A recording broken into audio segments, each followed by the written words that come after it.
right. I don't need any more caffeine. Welcome, everybody, to episode 187, Eminem song of On the Delo.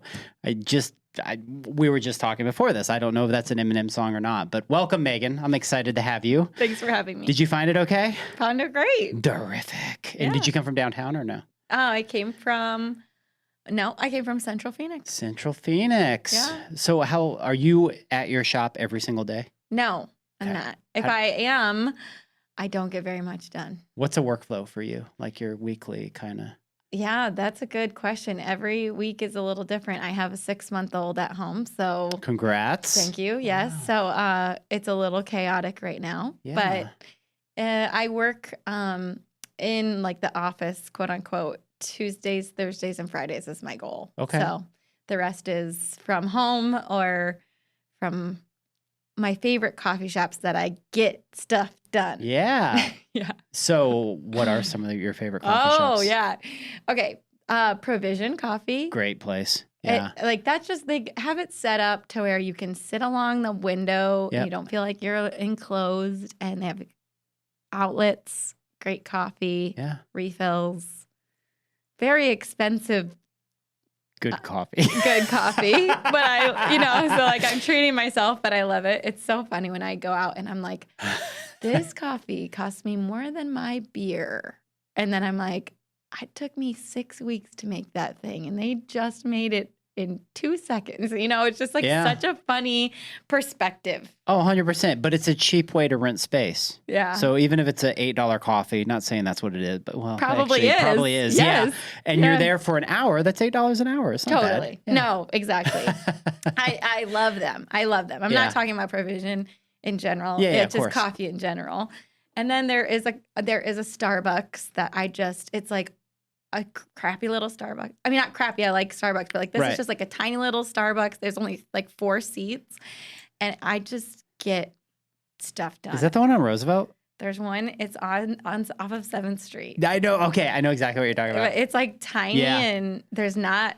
It's like a drive-through model, But I can sit there and I will hammer out work. Amazing. So Absolutely you amazing. kind of have to find those spots. Yeah, no, I love my coffee spots. Trust me, and I'm with you. Like if I come in here, it's over. Yeah. Yeah, just you're pulled in so many directions. Of course, as you got a tour of the office today, nobody is in today because it's Family Friday or do whatever, that. which is great. And Yeah. I work with 11 amazing women, and that's it. I'm the only dude here besides my son, but he doesn't work for me. He just does the podcast Oh, stuff. that's cool. So, okay, before we get into origin story on you personally, this was a 2020 startup, right? Yeah, we opened in 2020. What month? July, but we were supposed to open in March. Holy cow. Yes. So I know you've probably talked about this in nauseum, but just for my audience, like Yeah. what was the feel? Like you had signed a lease, I'm assuming, like prior to 2020? Oh, and yeah. was already doing the construction and all that sort of Oh, stuff? yeah. So what's going through your head come March of 2020? So I signed a lease and signed my loan documents in 2018 is when we started construction. And Okay. then in the beginning of 2020, it was really interesting because I was working with an architect for a while for 18 months. And I did not hire an interior designer, and I wasn't really loving the way that the feel of the space was going. Yeah. And I just had no idea that I needed an interior designer. Or not that you need one, but that you want to love the space. Anyway, I ended up meeting with somebody. She told me, you need to love your tap room. You need to love it. And so she introduced me to an interior designer. I stopped the project in the beginning of January. We were supposed to open in March. I was like gut wrenching. I thought we were going to miss the best month of the year. I was so sad about this. It pushed us off a month. So we were then slated to open in April. Obviously, we know what happened in March, and it was like a godsend. Yeah. That just saved me from having everyone hired. I still had my head brewer and my head of marketing, and like those, I was paying their payroll out of my personal checking account Wow. from March through June, or Yeah. like as much as I could have them working. And then we, it was kind of like just put one foot in front of the other was the whole mentality that I had. I remember walking around my little community. And I was like, it was like the day that was just like shut down. And it was actually the day that we were shut down, the whole city was shut down. We were getting our brewing equipment delivered. So it was literally the day that my equipment landed was the day everything shut down. You'll never forget this. No. Wow. So they had to close the site. We all were pushed out. Nobody could be there. I had to watch everything from my phone, you know. It was crazy. And then, it was just, I remember being like, all of my credit cards were maxed. All of my, like at that point, you know, when you're opening your first business, like you have maxed out the loan pretty much because you're already ready to open. You've already signed a lease. Your lease payments start. Your loan payments start. Right. And you have no income. Like, what do you do? You know? And so I was just like, I remember it was like a very clear moment of, do I shut down and just stop and just like go, like take your losses, take my losses and move on? Or do you go forward? And I was like, no, we are moving forward, and I'm just putting one foot in front of the other every day. Just one more day, one more day, and we'll get through it. And it turned out great. It turned out great. Yeah. And opening in July during that time, now with people not going out of town or whatever, was it better than what you have experienced now as far as like a traditional summer, or is it still kind of funky at that time? No, it was really unique at that time because in July, by July at that point, we were all still shut down and people were ready to be outside. Yeah. And having in July in Arizona, I know. Go figure. Isn't that crazy? Burn the virus off me. I know. Yeah. And it's so true though. Like all the people that live downtown that are in apartments, like where do they go? Right. And so we opened with 110 seats outside on July 18th in 2020, and we had a line around the corner. And it was controversial and chaotic and I mean, is what it is, right? But when you look at the positivity of what comes of that and that that mindset of community and how important it is that you did stick to it and you kept that and you gave a platform and a place for people to get together and actually have life, because there's a lot of depression, a lot of suicide, a lot of crazy stuff going on during that because people didn't have a place to go or talk to. Right. And so that's, kudos to you for sticking it out. Yeah. I mean, you think about, like, people did say, like, you're the first person I've talked to today. You've spoken out a word out loud. And that time was just so glad we're not there anymore. Yeah. But if you remember, we opened, you couldn't sit inside. Right. You had to push everyone outside. Yeah. It wasn't until 2022, I think, at the beginning that we removed the masks, or like maybe it was 2021 that we removed the masks. Yeah. So it was like half these people had not even seen my staff's face, like for years. And like that, and that's how we opened. So like nobody knew them before a mask was put on their face, right? It was just like, gosh, I just am so glad we're past that time. So let's talk about Megan. You grew up in Iowa? I grew up in Iowa, yeah. And is that where the beer came from? Yeah, I think so. Yeah, I mean, it's a very heavy beer community. You're not really going out and drinking a cocktail. You're drinking a beer. Yeah. What was Megan like as a kid? Oh, gosh. I just loved everything. I liked sports. I was head of my student council. I played in the band. Wow, you did it all. I think that was kind of the community that I was raised in, was like, try everything. Yeah. And my parents were, I mean, we call them entrepreneurs, but they're small business owners. Okay, and that's where it comes from. It's my mom my grandfather owned the grocery store in our small town, on both of my sides. So Greenwood's Grocery. That's awesome. And my parents bought that, but my mom ran it. So my mom ran my dad's business. So it was, I grew up with my mom running the store, and we grew up in the store. So, we'd pull shelves and sweep and mop and do the things that your kid. Always had it in your blood, huh? Yeah, I think so. What was your first job outside of that? Did you work at a restaurant or bus table? Yeah, I was a dishwasher. Yeah. My first paid job was a dishwasher, and I loved it. Yeah. I loved being a dishwasher. That sense of completion, right? Yeah, just like it's so lively. Yeah. It's just like so alive. And like when you're in a restaurant, and I don't know, soaking wet, stunk every day, You're back there with the cooks listening to Pantera or whatever. Exactly. Yeah. And it's just like everybody's cursing and stressed, and it's just so alive. It was awesome. Yeah, the hospitality community is definitely unique in that. Albeit I sell insurance, my first job was Burger King, I was an amazing Whopper maker. I got like an award for it and everything. Wow. You got to take pride in what you do, no matter what it is, right? 100%. So McDonald's tried to recruit me, but I was attached to the king, man. There you go. It just is what it is. But it's funny as the more and more restaurateurs that I meet, and I just had Aaron Chamberlain on. He was on the last podcast that it had aired or whatever, and listening to these chefs' stories about where they started, how they came from, and then the stuff that goes on back of house that people don't see. And a lot of people that listen to this might be like, just partaking in drinking and eating the stuff, but they hear these stories and they're just like, you got to be kidding me. Totally. Yeah. I mean, it's just an environment you can't replicate. It's just, if you don't have the experience, I don't know that you would understand. No. It's hard to understand it. What brought you out to Arizona? I worked for a manufacturing company for about 10 years. Yep. And before I started Greenwood, and I was an industrial engineer. I went to school for engineering, fell in love with industrial engineering, and really wanted to work in manufacturing. And so I started as a quality engineer.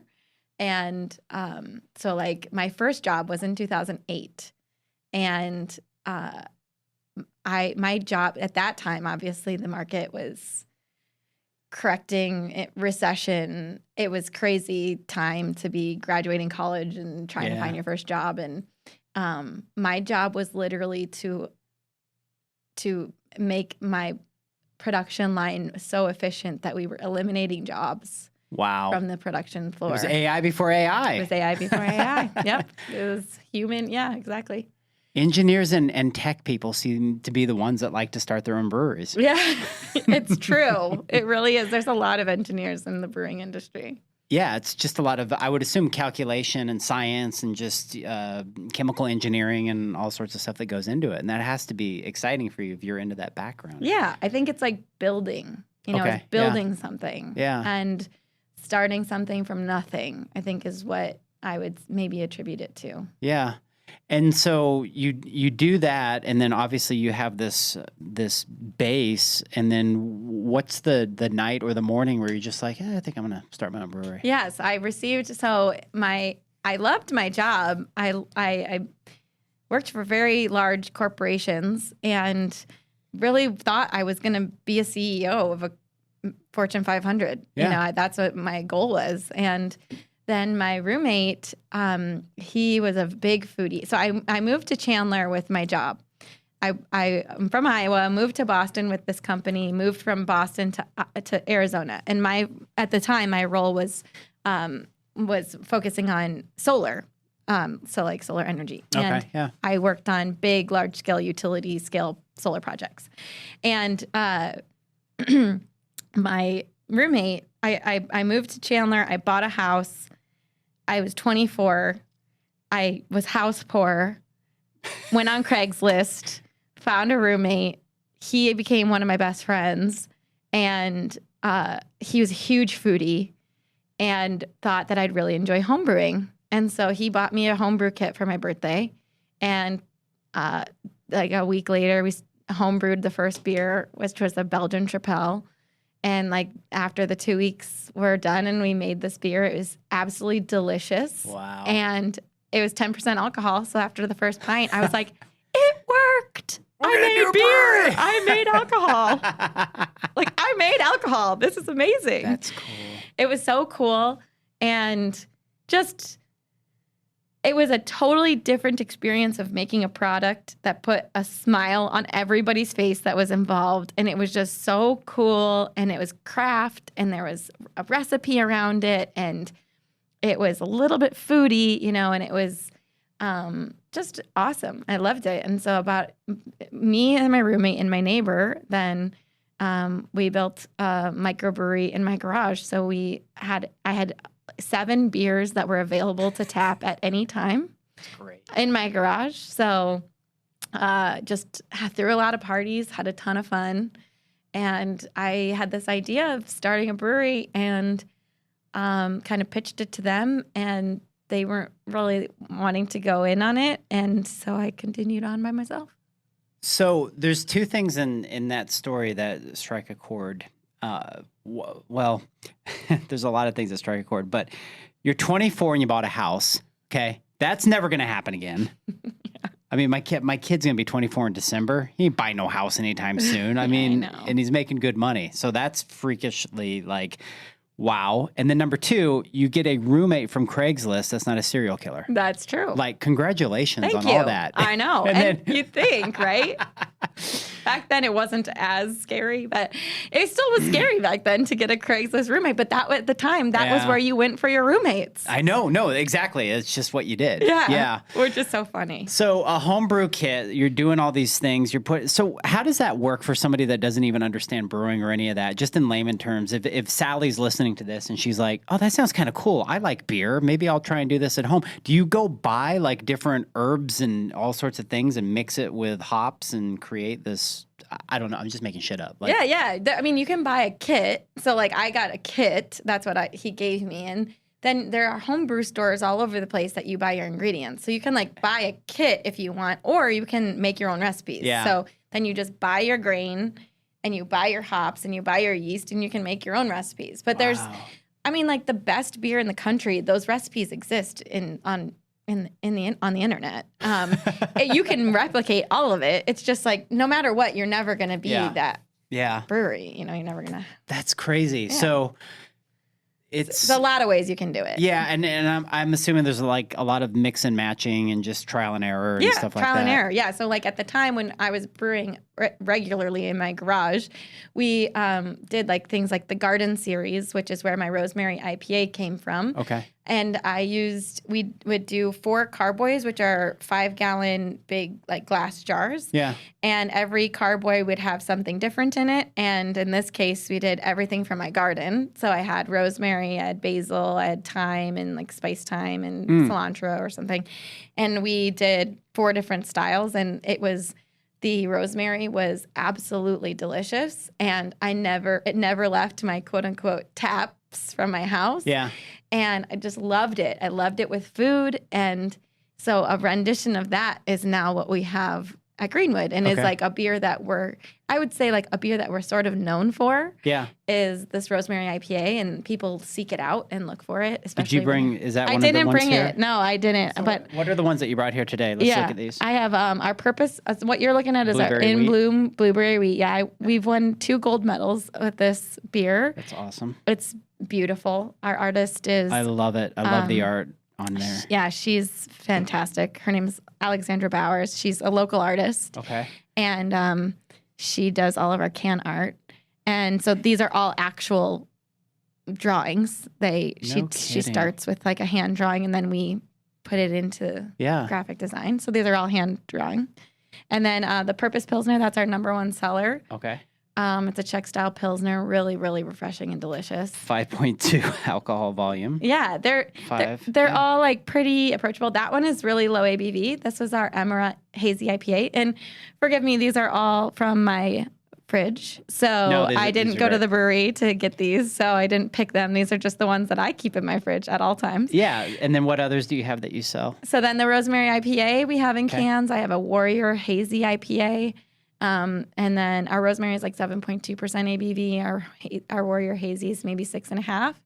And then I do a light lager in kegs. I do a bunch. We have we're experimenting all the time. Coming up with new stuff. Exactly. Yeah. What can you explain to people like what the simplistic approach to like say the canning process is, like how all that works and where you do that at? Yeah, we do. We are just actually moving everything to downtown to can. I've been canning in a facility in Chandler for a couple of years. So when we built Greenwood, I ran out of space, and so our space in downtown is. It's like 1,100 square feet. It's 1,100. Yeah. Yes. It's tiny. I get anything done there. And it is an industrial engineer's like 100%. It's like just in time manufacturing is what we call it. Right. So when we get ingredients in, we brew it immediately and then we get them out, which it keeps your quality really high and really fresh beer, which is what you want. And so we can everything. I mean, it's the canning process it's intense, and you have to make sure that you're not introducing anything, bacteria, oxygen, you know, the enemy of beer, or all of those things. And you want your beer to stay as fresh as long as possible. Yeah. When you're, home brewing, you're typically bottling it, and it's like a lot more scientific. With the canning in our facility, it's a lot more more technology based. So you want it to be really an automatic process, not a lot of hands, and that makes it the best. Yeah, it's so.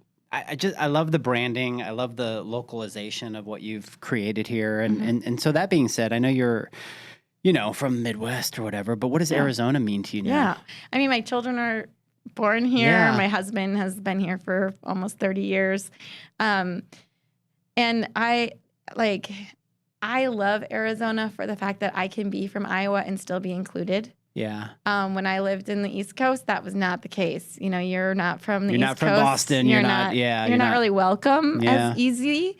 But on the West, the further west you go, I feel like you're just welcoming and can be welcoming with open arms and embraced. And that's what I love about Phoenix, is that it's a melting pot, but it's also like you can still make your mark in the city not being from here. But I've been here for it'll be 15 years next year. And so, I mean, I don't envision us anywhere else. I just love this city. I love this state. And our roots are here. And you're very involved locally too, which I think is great. Tell me about the facility itself and the magic that's brought there. So people listening that want to come check out Greenwood, what are some of the things that, besides the beer, obviously good quality beer, that would attract them to wanting to come there and hang out and do that? Because I know you do a lot of like really cool stuff around there. Yeah, when I built Greenwood, I was looking for something that was really approachable to me. At the time, it was 2016. Beer was kind of having a moment of like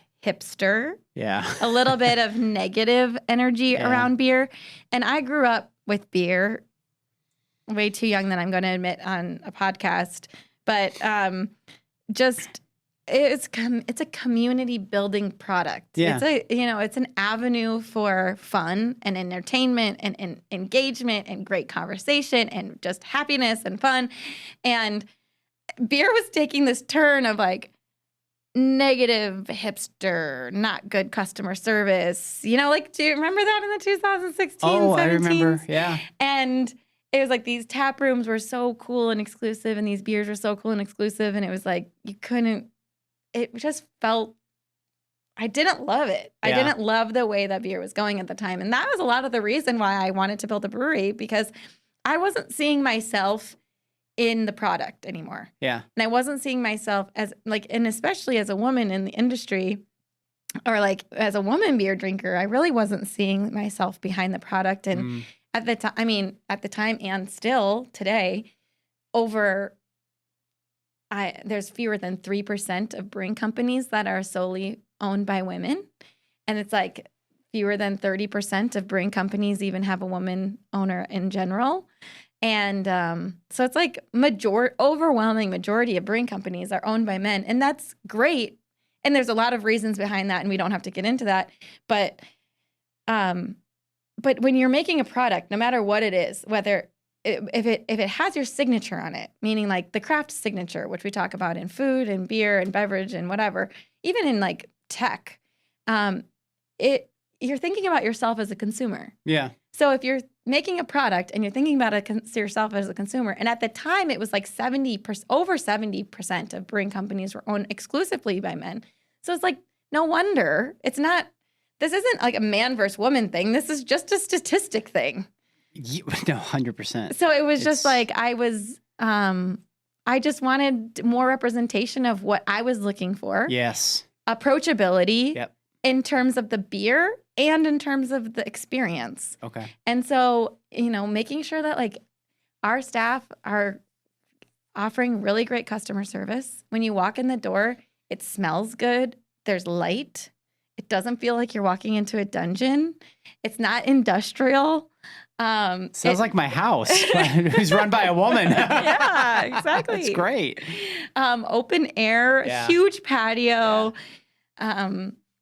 Right now we're doing a glow up. So I'm 5 years in. So it's our 5-year anniversary this year. And we have this beautiful mural we just put up in the beer garden, and we're putting sails in the beer garden amazing. And just making it even more of just a great vibe. Yeah. And that's my favorite compliment is when people are like, I love the vibe at Greenwood. I love the vibe. And so yeah, we do events all the time. We brew right in downtown. Our staff are they all are employed out of the downtown Phoenix Brewery. Yeah. And it's just a really, I'd say, like intimate boutique experience. I love the word boutique. I can relate to that being a boutique insurance agency, concentrating on one thing. And I think as people get more inundated with being online and getting lost through all that, they're kind of pulling away from that, looking for, more places that they can relate to and be a part of. And I love that you created a community around something that was more relatable to you, which is going to be more relatable to a lot of other, not just women, but men or people out there that want that more of less grungy experience sort of thing, if that makes any sense.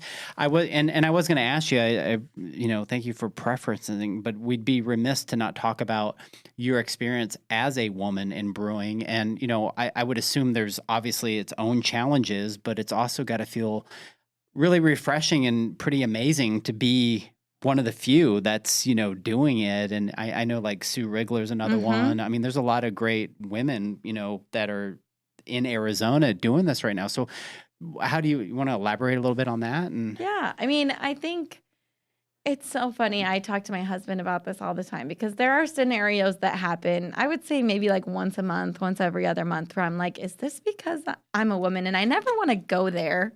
That's never my first move. But like sometimes I'm like, I heard them talking to this guy, and then they're talking to me like this, and then I'm like, is this a benefit or is this not? And then I actually get to the point of it actually is probably less about being a woman. It's probably more about my personality and who I am as a person, and maybe I'm more approachable as a person in general and easier to ask for favors or whatever.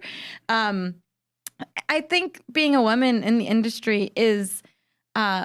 When I started Greenwood, I really hung my hat on that. I hung my hat on where this is how we're differentiating ourselves as a business. And it did. It really did. It was, when you talk about being a woman-owned brewing company, there's none. So it was a huge part of our story, and it still is. And what makes us really different, I think, is I would say 80% of the people who apply for jobs at Greenwood are women. Yeah. Which is exactly opposite at another brewery. Makes sense. From the tap room to the brewery to the, it's just very different experience, I would say. And I think people can relate. Especially, and they can see themselves in our products and what we're building. So it's funny you say that. I met with a lady yesterday. She was introduced to me through a mutual contact that works there, and she owns a marketing company, and she's been very successful. She has 30 employees. They're all women. Yeah, they're all moms that not all are moms, but a lot of the women are moms that like to work from home because she was a mom that worked at home and then built this marketing company. And so there's nothing wrong with that. Like people get like so wrapped up in their heads sometimes of the whole taboo thing of talking about one sex or the other or why this is, it just is what it is, right? It just is what it is. Yeah. If you're just a good person doing your thing and people are attracted to that, service or that energy, cool. Yeah. You know? Exactly. I think there are scenarios that it was probably just because I was a young woman so for example, when I went out to get a loan, it was so hard. Most people never even responded to my call. And it was even worse if I left a message because I sound like this, Yeah, you know, right. and how often are they getting somebody asking for $1 million for a business that they've started in? I mean, obviously at the time I started in my garage, but by the time I was actually looking for money, I was distributing throughout the state already. And I had rented space and was brewing at another facility and was selling Greenwood product and had really made a mark in the industry with a business that didn't even have its own brewery yet. Yeah. And I still did not get, people would not call me back. I probably called 50 different banks to get a loan. Wow. And the interesting part about it when I realized it after the fact is that all of these banks have the same products to offer. And at the end of the day, I have an SBA loan. Almost every single one of them had that product to offer me. Yeah. And it's backed by the federal government. Right. So it was like, what do you really have to lose to make your commission off of it was just very interesting. Yeah. No, it makes sense. And I think it was just the fact of how often does this happen? Yeah. And just the experience of having a young woman calling and asking for it. How often does that happen for them? And that's what I really gets me jazzed up about women and women empowerment is getting that to be more and more often so that this isn't so hard. But thank God you went through that experience because now you can talk about it. Now you can empower other young women that want to get into any business, whatever it is. Because there's one thing that you do not fuck with, and that's a determined woman. Yeah. You just don't, right. You know? Right. I mean, and at the end of the day, the person who actually ended up funding me was also another young woman who was hungry and powerful and was just awesome. I see your vision. We're going to get you the money. And I paid off that loan in 5 years. That's amazing. And opened in COVID. That is amazing. So yeah. It's just funny. So that being said, as we kind of, loop this around, I don't know, is there anything you can talk about in the near future that you're planning or you just, maybe not sort of thing? Maybe looking at the insurance on some future location. Yeah. So future would be definitely opening up another tap room. Yeah. At least one, maybe 2 locations that we will be announcing very soon. Very cool. Yeah. No, I think that's beautiful. Is there anything that you want to tell people that are any advice or anything you want to give to people in the hospitality community just based on, that might be struggling right now? Ugh, I feel like it's really hard right now. Yeah. It's really hard right now. And I think I was just thinking about this was what is the most difficult thing for me right now? Mm-hmm. And it is my own self-talk. It is keeping courage, staying the courageous line, keeping motivated, keeping a positive attitude so you can lead your team positively. But it is straight working on your mindset so that you can be the best version of yourself for your business, for your staff, and for everybody who loves you. And that is our hardest challenge right now, I think. And that right there is our Instagram clip. Clip that. That was wonderfully spoken. I could tell that came just downloaded true from the heart. That's really cool. Yeah, I don't think it's money. I don't think it's time. I don't think it's any of that. You can get all that stuff. You can figure that out. It's your mindset right now. Yeah, and the self-talk that look, I'm an old man. I'm a 51-year-old man that's just I still have self-talk. I'm like, what are you doing, dude? You've been doing this forever. But yeah, it happens. It's very easy to get into that place of just this is really hard, and it's easy to just want to give up. And so we are our own we have to motivate ourselves. We have to be that for ourselves. Yeah. To keep everybody else inspired to be part of what we're building. Because like if we're lost, where do they go? Who do they following? Who do they turn to? For sure. So it is like our number one job is Yeah. to keep that mentality. But yeah, I would say like for advice, I mean, I like to follow the things that feel good. Okay. So, and especially right now because it's really hard and we're down year over year significantly. Yeah. And I talk to a lot of people who are down significantly. Yeah. It's just the industry that's where we are. And so I just say like lean into the things that feel good. Right now I'm in this challenge that is do one big bold move every day. And some of them have just been really cool. That's and right. So I don't know. And you're on the board with the guild now, and so you hear a lot of these stories, and you talk to a lot of your, just say co-business partners or whatever. So you really know what's going on. Yeah, I mean, you see, it's not people are struggling. Yeah, and it's really hard to get discouraged when you're at the helm of the ship. For sure. So I just encourage everybody to follow the things that feel good and work hard on keeping a strong mindset and keeping a positive attitude. That's good advice. Thank you. That's good, even for me to follow as well. Before I get into some rapid fire questions, what is one or two of your non-negotiables every day? You got to do it. Something personal. I mean, I don't know if you meditate, if you go for walks, like what is it that keeps you rolling? I mean, at this time of my life, it would be like non-negotiables is like having dinner with my kids, my family. Okay. That's something that like if we don't have that time during this chaos, is like that we need that for my family and my own mindset.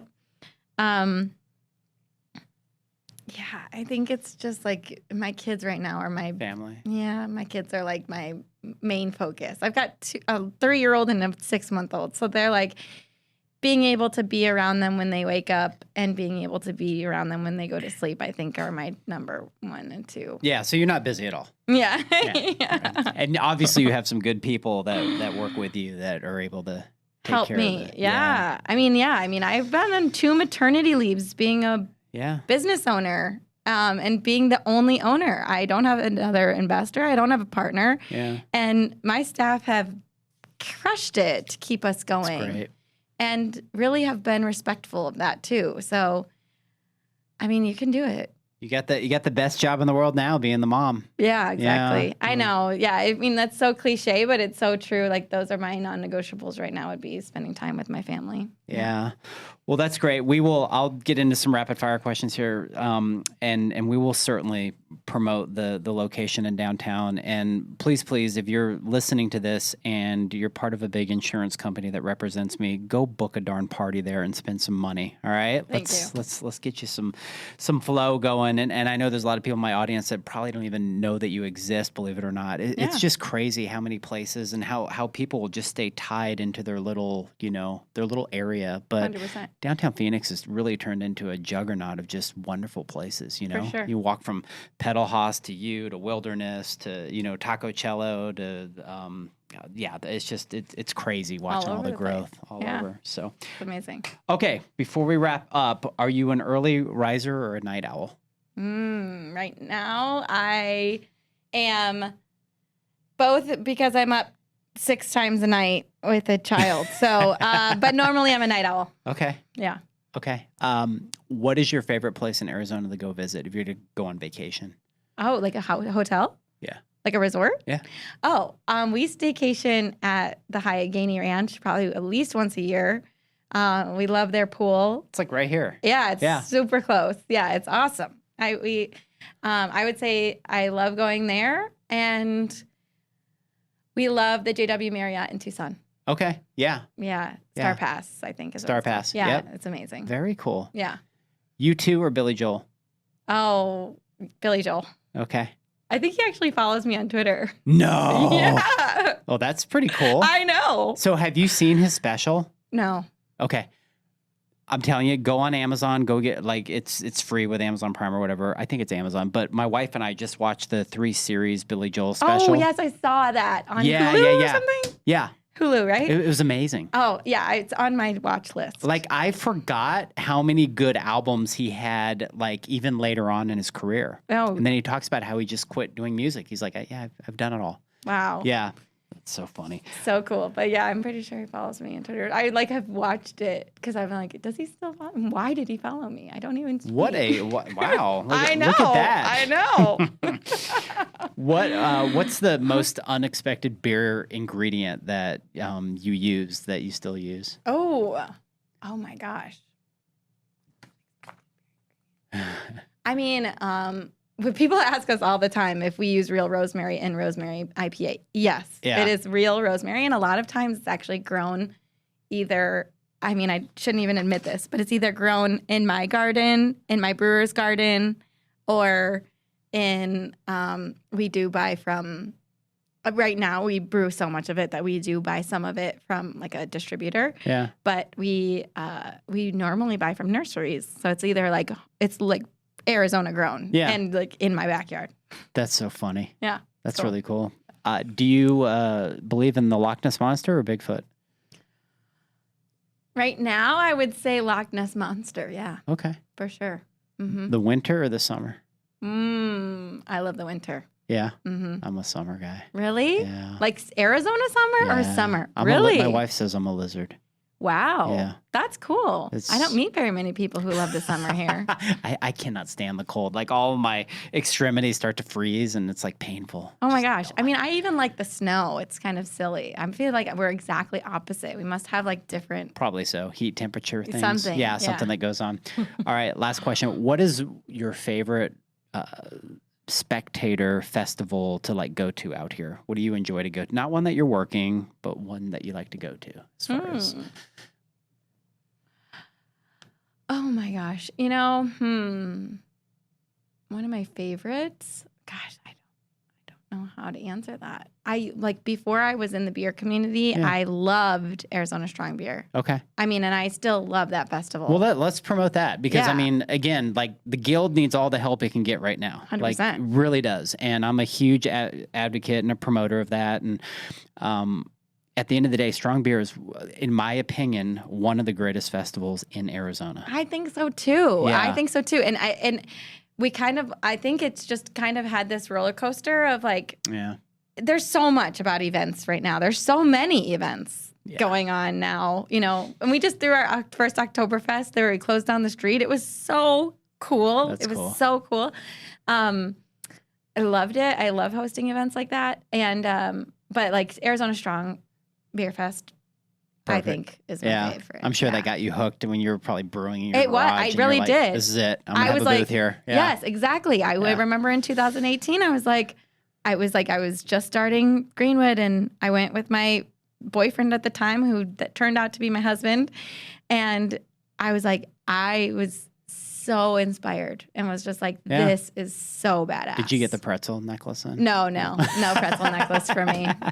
Awesome. All right. Anything else you want to say before we wrap? We love what you're doing, Delo. Thank you. You do a lot for this community, and we really appreciate you. No, I appreciate you coming on, and it's always nice. Like I know we know each other, but I do these because A, I like to get the word out about other beautiful local businesses, and B, it's like it's good to be able to ask questions in this setting. Yeah, we could have gone and grabbed coffee, but I love like, how do I say, putting it out on a platform for people to hear, because it's important for people to hear your story and other people's stories that really you work your ass off to, to serve the public, and it's out of passion and love. And I love all that. So awesome. Thank you.